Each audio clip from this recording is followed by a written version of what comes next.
Hey, everybody. Before we jump into the podcast, I would ask two things. First of all, if you're liking these after you listen to three or four of them in the interviews, I would ask that you subscribe and leave a review.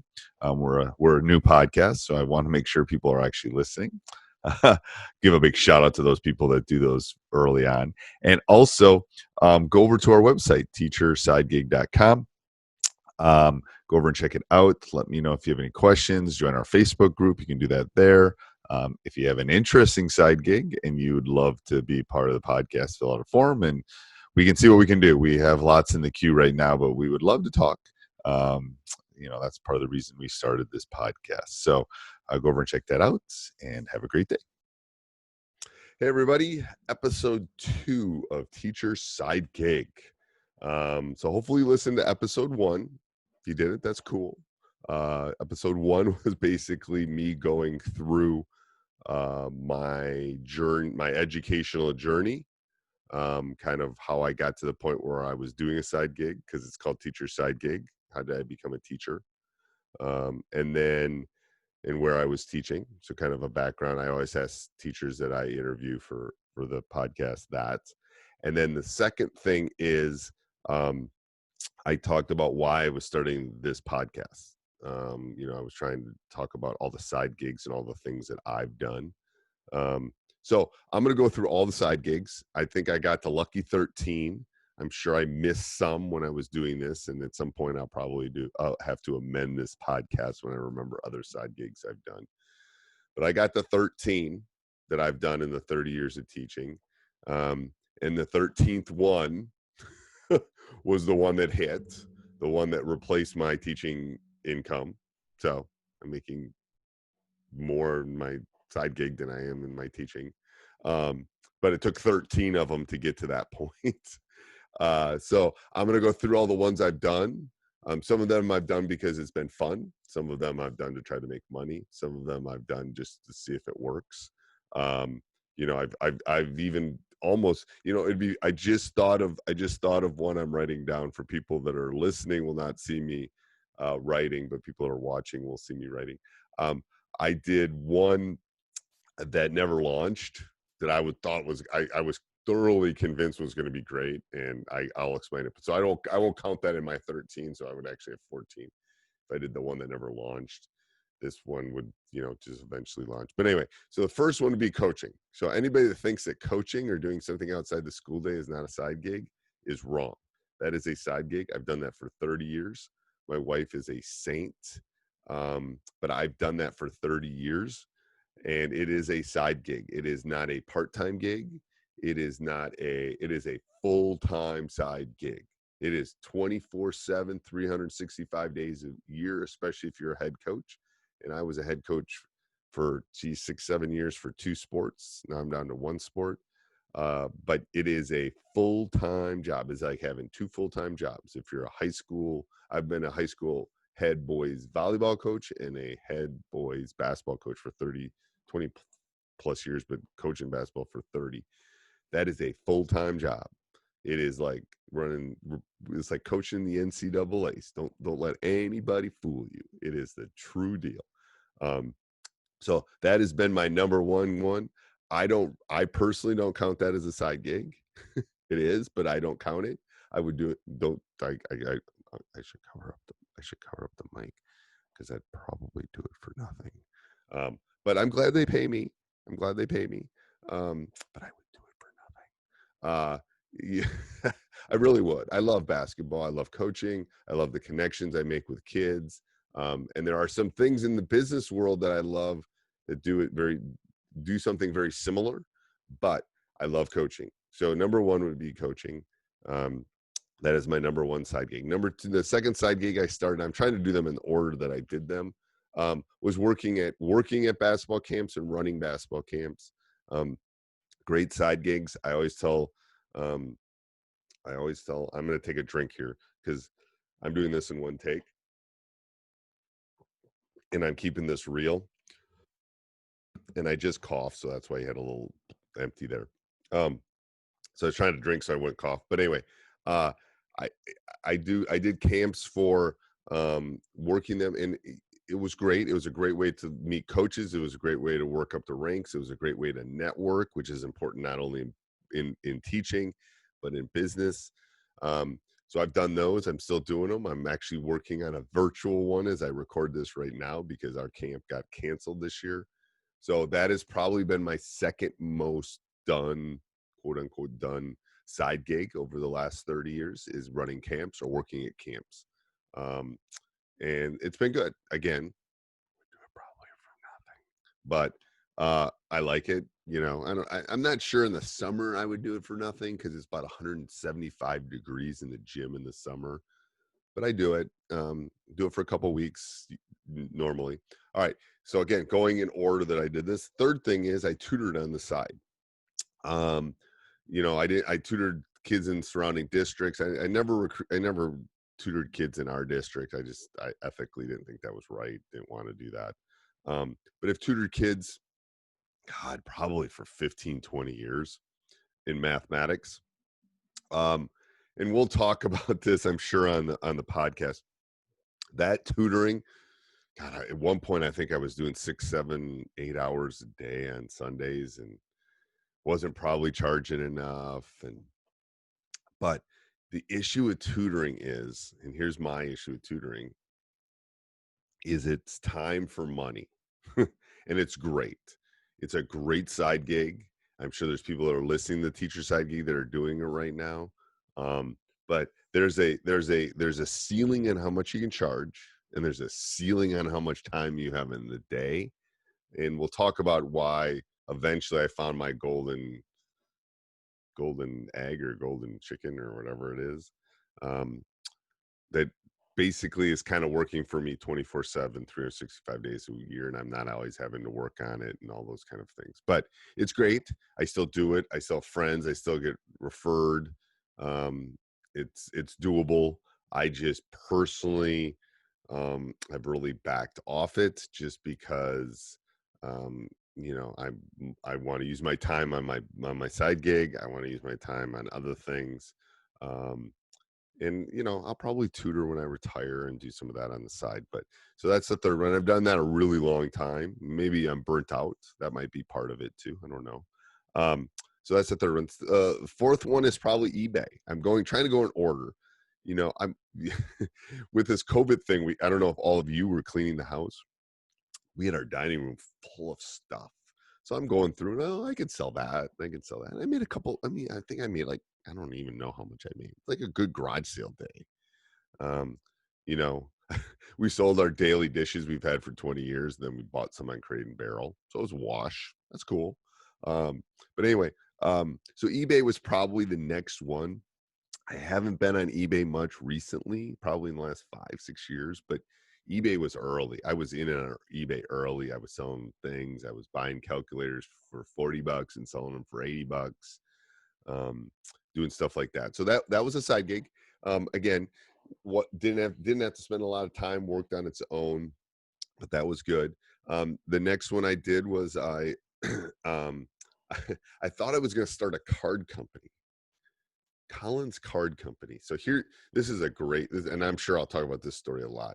This was a great story in the sense that I had my wife's wife was selling cards and she was doing really well and staying home and blah blah blah. And I go, oh, and she's explaining it. It's like, oh, I can do that. I can do that. And I have a friend who's an art teacher, and he could do them for me. And he was working on them, and I was gonna go on Etsy, and I was gonna start this card company, and I was gonna ship out cards, and that's about as far as it got. I think we have designs. I can show you the designs. I actually at some point that's a great blog post. I'll put up the designs that never made it. Anyway, it was pretty funny. But yeah, so I had enough envelopes and enough paper to write thank you notes and stuff for probably 30 years. I'm working through them slowly, is what I'm going to tell you. I've been working through them real slowly. The envelopes and the paper I bought, they're in the basement, tucked away somewhere. But then the next one was I started doing. My son was growing and playing basketball, so I started taping him and I did a couple videos for another company, um, Championship Productions, and then I decided I wanted to do videos and sell DVDs. So this was something I did for a while when DVDs were a thing. Made some good money. Sold, it was single products. Like here is one specific DVD. Here is one specific price. I was basically selling a DVD for a specific price. I bought the rights to some DVDs and we're selling those. Bought the rights to mine that I had actually done for someone else, all this kind of stuff.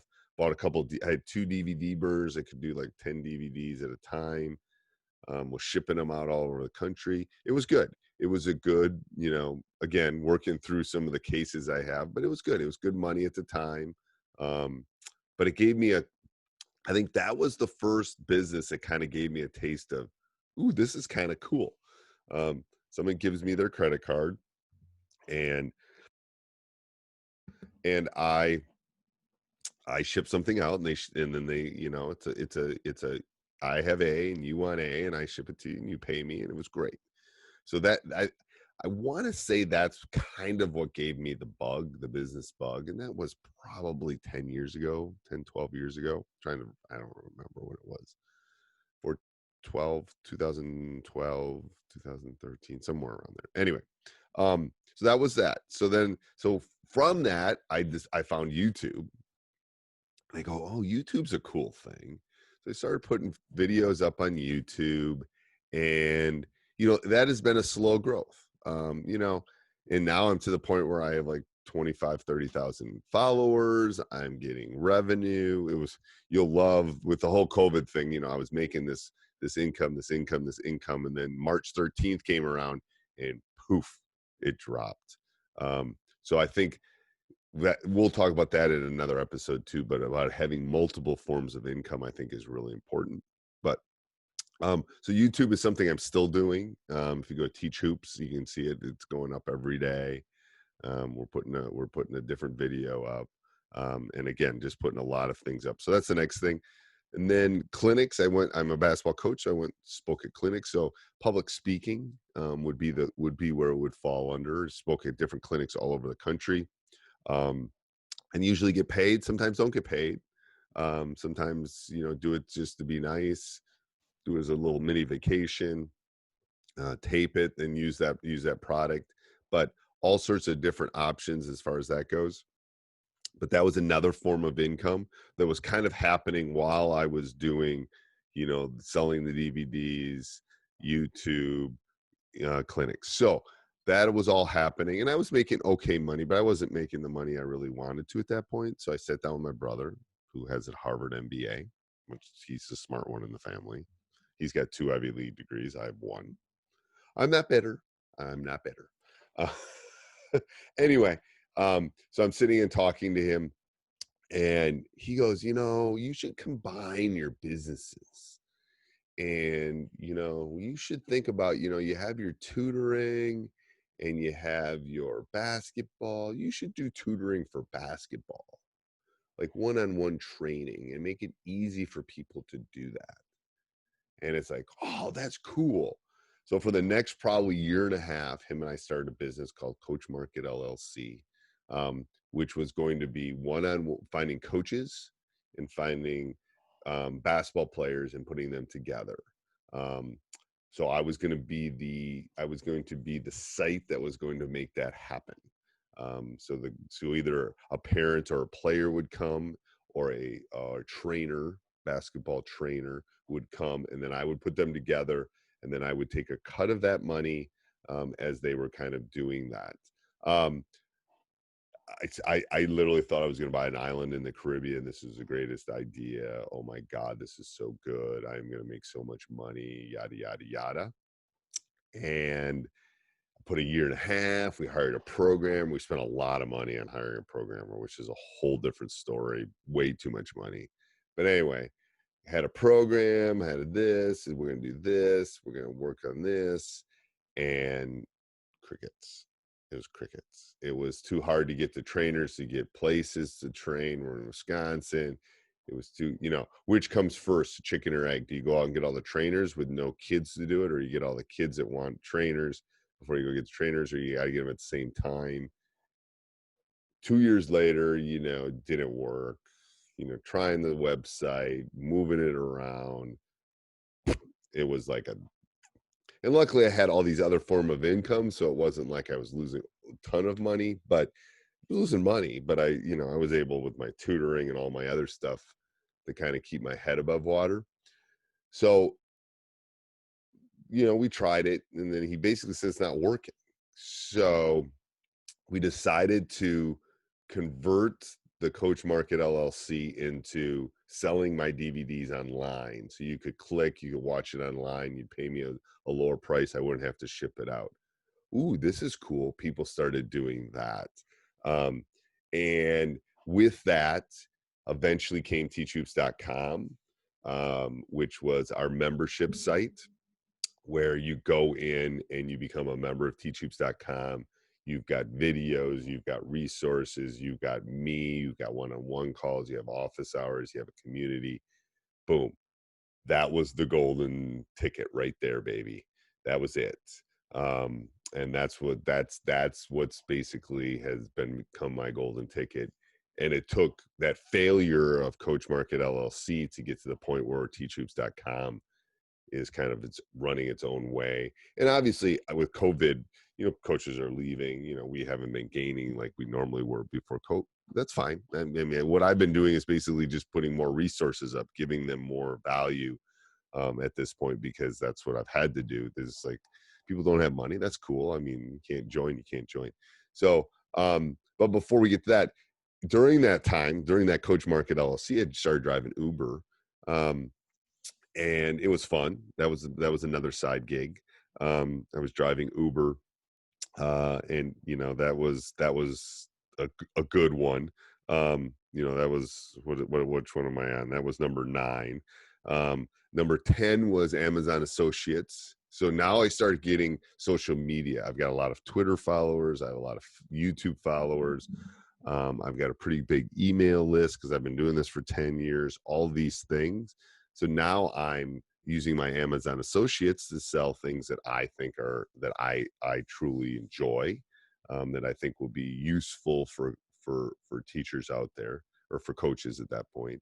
So that was my next form. That was number 10. Number 11 was podcast ads. So my podcast, Coach Unplugged, started blowing up last fall, and getting 5-10,000 down, all these downloads and all this stuff. So then have a great sponsor in Dr. Dish, have other people jumping in that say, hey, we want to get on your podcast because we want to get the basketball coaches. This is a great deal.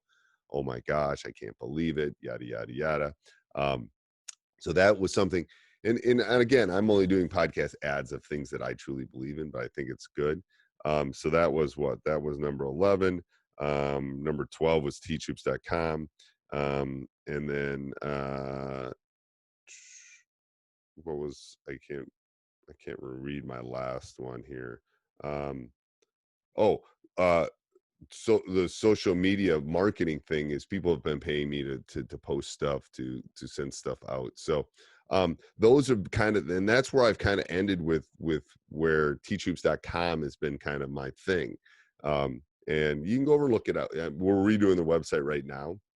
So I figure it's a good time to do it because we're not as busy as we normally are. And my peak season tends to be in the fall, right before basketball season. So that's kind of that's where my basketball journey, and the takeaways for all of you that are listening. Here's my takeaways for all of you that are listening is it didn't start with my first one. It didn't start with my second one. It didn't start with my third one. It took me all the way down to number 13 to get to the point where I was making money that I felt like, oh my God, this is good. Now, have I gotten rid of all the podcast? No, shoot, I was just selling stuff on eBay recently. I was, I'll sell people videos if they still find me. I mean, whatever. I'll still tutor. I mean, I'm still doing some of the other side gigs, but here, teachhoops.com is my side gig, and all the other stuff, coaching. I'm obviously still doing coaching and things like that, but all those are still there. So my advice to you is listen starting next week.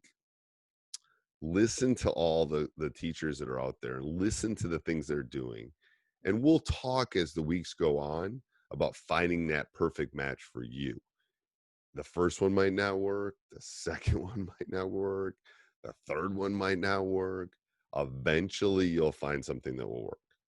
I'm thoroughly convinced. I am. I'm convinced. It's like, but it too many people give up, and you can't give up. And it's the coach in me that's telling you can't give up. You got to keep fighting through, and eventually you will find that side gig that will work for you. All right. If you have any questions, let me know. Go over to teachersidegig.com, join our Facebook group. If you think you have an interesting side gig and you want to be in the podcast, fill out the form. Go over and check us out on YouTube. Subscribe and like. And that would be great for us. We would love that. A review would be awesome. I will give you a shout out. I will give your business a shout out. But yeah, have a great day. Bye bye.